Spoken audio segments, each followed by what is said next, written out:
এই গ্রামের নাম কি? ফরিদপুর না, ফরিদপুর সদরপুর ভাঙ্গা ফরিদপুর ভাঙ্গা মাইজেল গ্রাম। হয়েছে কথা বলা বন্ধ করে কেউ কথা বলবেন না। আমরা আসছি হচ্ছে ফরিদপুর মাইজেল ভাঙ্গা, না ভাঙ্গা মাইজেল গ্রাম, কালিয়া ইউনিয়ন। আচ্ছা আচ্ছা আচ্ছা। এখন এখানে আমরা এসে পেয়েছি একজন ইমাম সাহেব হচ্ছে এখানে নামাজ পড়াইতেছে এবং একই সাথে তিনি একজন খ্রিস্টান এবং এই এলাকার ভিতরে খ্রিস্টানদের দাওয়াতি কাজ করে।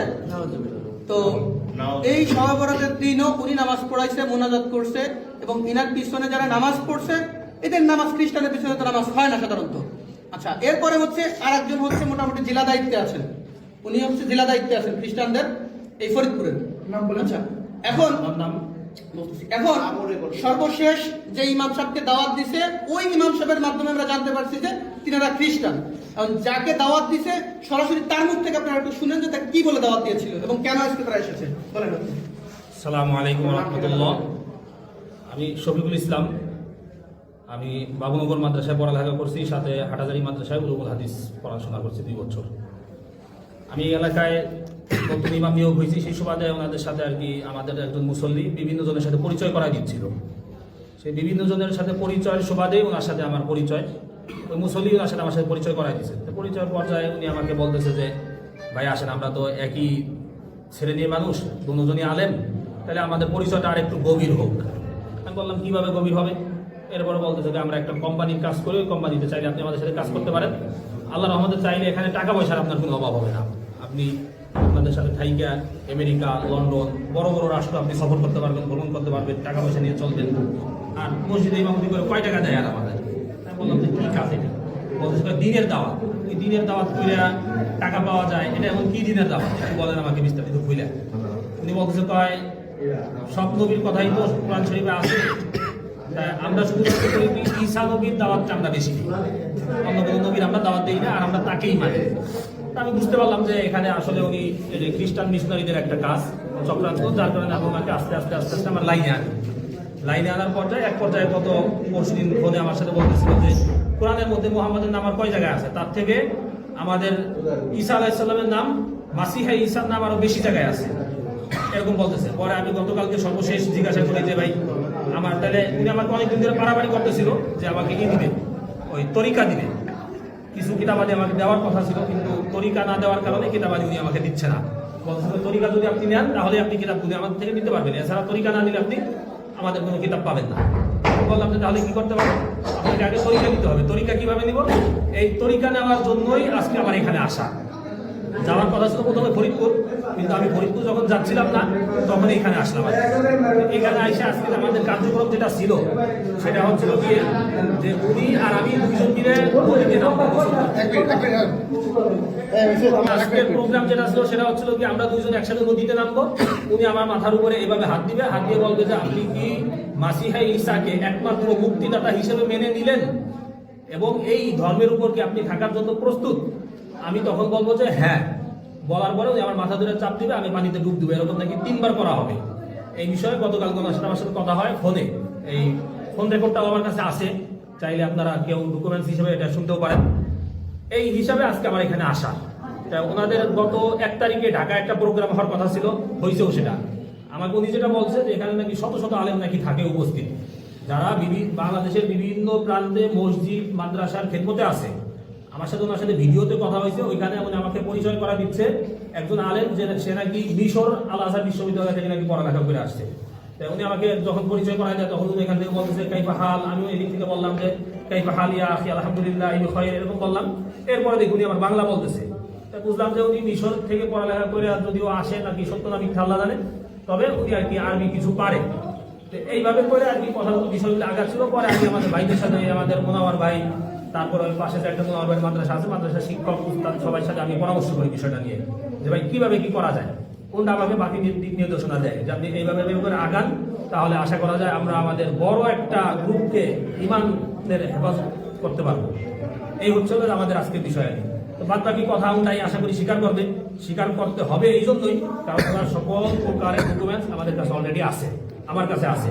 এই যে কিতাবগুলি দেখতেছেন, এই কিতাবগুলো উনি আমাকে আগে অনেকবার বলছে যে কিতাবগুলো ওনার কাছে আছে, কিন্তু দিবে না কেন? তরিকা না দিলে নাকি কিতাব দিতে পারবে না। এই জন্য গতকাল আমি আসছিলাম ওনার মসজিদে, আইসা আমি মসজিদ থেকে ওনার কিতাবগুলো উনি আমাকে দেখায় নাই, কিন্তু আমি সিস্টেম করে আমি দেখছি কিতাবগুলো, আমি দেখে গেছি।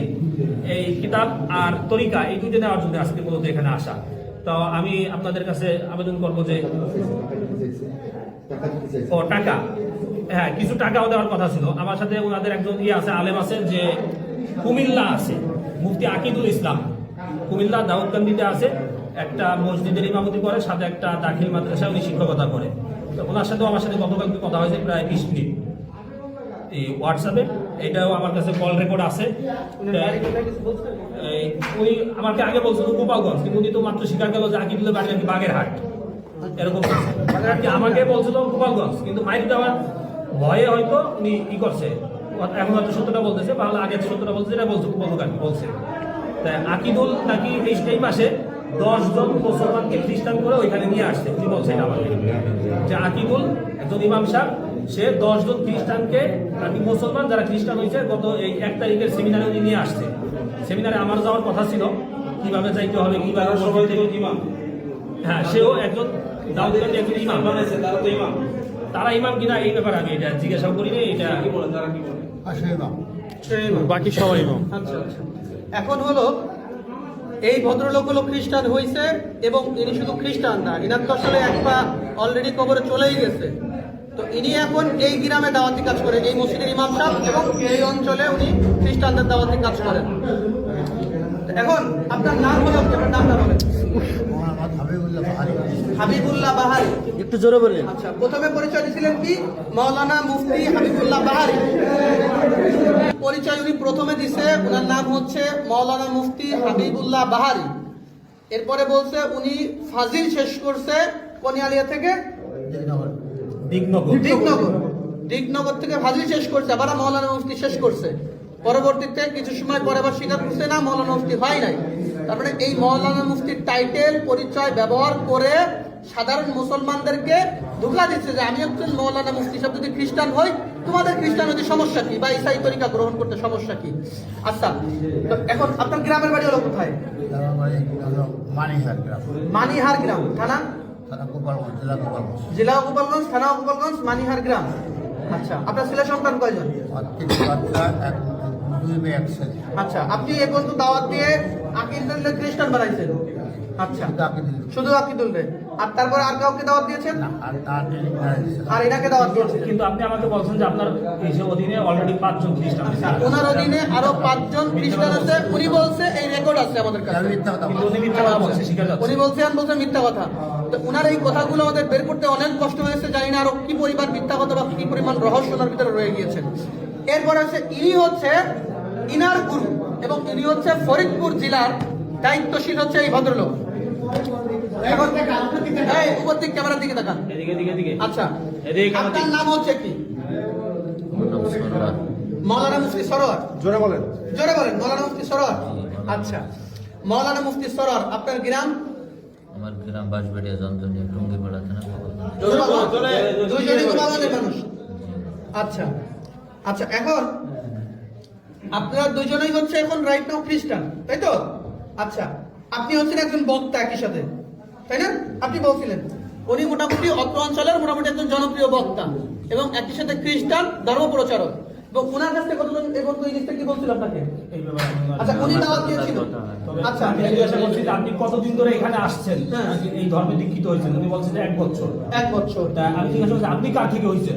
আমি হচ্ছি সরোয়ার থেকে। আমি বলছি 1 বছর আসছি এখানে। আচ্ছা, আপনি হয়েছেন সরোয়ার থেকে? আপনি এরকম বলছেন, আপনি সরোয়ার থেকে। এক মিনিট, ওদিকে ফিরে। আপনি রাইট,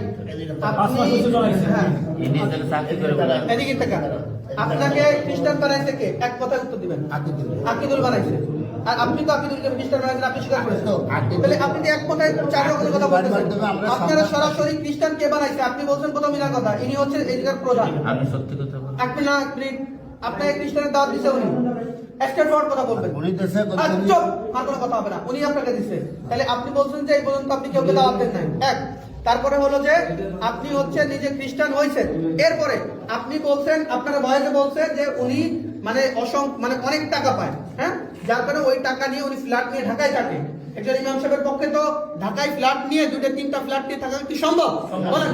তার মানে উনার মাধ্যমে হাজার হাজার মানুষ খ্রিস্টান হওয়া সম্ভব, কারণ উনি একটা কমিউনিটির লিডার, এই যে ইনি, এবং উনার টাইটেল হলো উনি মাওলানা মুফতি। এগুলো হলো প্রতারণা।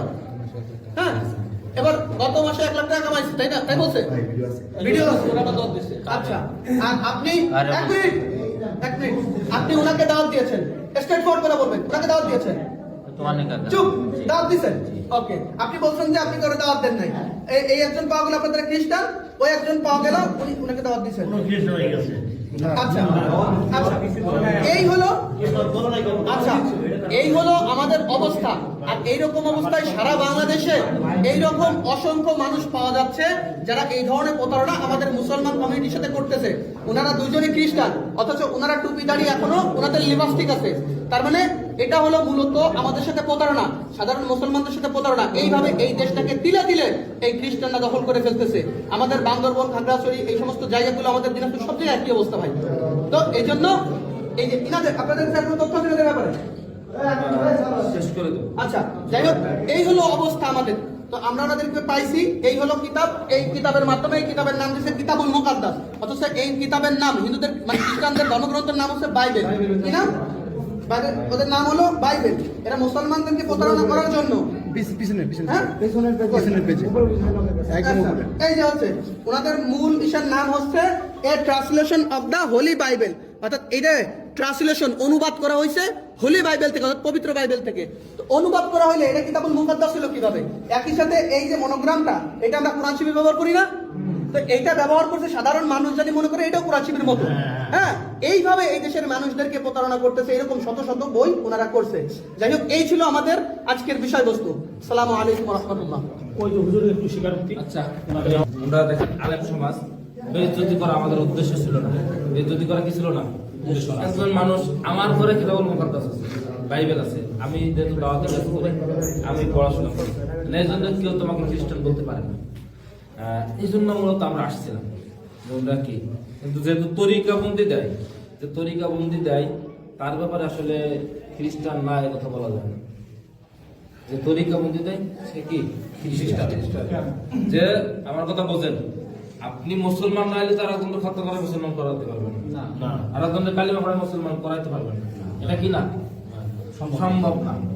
অর্থাৎ আমরা মূলত এই কথাগুলো বলি এজন্য একটু চাপ সৃষ্টি করি যে আসলে বিষয়টা কি। আমরা ওনাদের কাছে একটু চাপাচাপি করছি যাতে যে আমাদের ভাই দিন শেষে তারা সবাই আরো মা সন্তান, আর মুসলমান ইমানদার হলে কোনো কথা নেই। মোবাইল করে কথা বলবেন না, কিছু করে কথা বলবেন না, কানে রাখেন, কথা বলবেন না। এই জন্য আমরা তাদেরকে জিজ্ঞেস করছিলাম, এই ভাই, আমরা তাদেরকে কি করছিলাম? জিজ্ঞেসের পর আমাদের সরোয়ার সাহেব উনি এই যে আমাদের হাবিবুল্লাহ বাহারি সাহেবকে বাইরে করে বাপ্তিস্ম করেছে, তাই তো? হ্যাঁ, এই যে বাপ্তিস্ম দিয়েছে, আমরা আসলে সম্মানিত মানুষ, আমরা চাই না এটা করতে, কিন্তু শয়তানের দোকায় করে হয়তো করে ফেলছে। তওবার সুযোগ আছে প্রকাশ্যে, যেহেতু এটা কবে কখন করবো এটা আমরা জানি। এখনই তওবা করব না, আমি এখনই তওবা করব। আমরা এই জন্য আসলে ভাই, এখন যদি আমরা বাইরে ছেড়ে দেই, এটা আইন মানে ওই যে যারা আছে বাইরে তারা তুলে নেবে। এই জন্য আমরা চাচ্ছি আমাদের ভাই হুজুর, যেহেতু তারা প্রমাণিত হয়ে গেছে যে তারা কি করছে, মুসলমানদের ভেষ ধরে খ্রিস্টান ধর্ম প্রচার করছে, এটা দেশের আইন অনুযায়ী দণ্ডনীয় অপরাধ। এক ধর্মের পোশাক করে অন্য ধর্ম প্রচার করা, ঠিক আছে? এজন্য আমরা তাদেরকে প্রশাসনের হাতে তুলে দিতে চাচ্ছি। কারণ আমি নীলপাড়া আজকে হয়তো এই গ্রামে আমি থাকবো না, আমি আমার বাড়ি বলমারি থানা, ফরিদপুর জেলার সরকার, কিন্তু কালকে এই এলাকাবাসী থাকবে, কিন্তু মাথা গরম করলে কিন্তু ভাই হবে না, ঠিক আছে? আমরা তাদেরকে আর একটা কথা কি দাওয়াত যেটা সেটা আমরা মানুষ এই মসজিদের সভাপতি আছে, তারা থেকে আমরা বেরোয় যাবো, সবাইকে নিয়ে যাবো।